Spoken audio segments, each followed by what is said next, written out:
Let's learn Igbo in a fun way.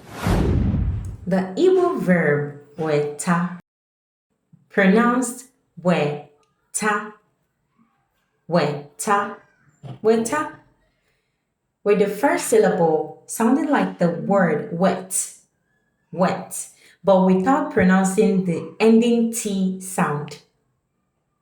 And the second syllable sounding like the word tap, but without pronouncing the ending P sound. We have weta, weta. Now that we can pronounce this, let's form sentences with this. Weta, bring. Weta, wetaram.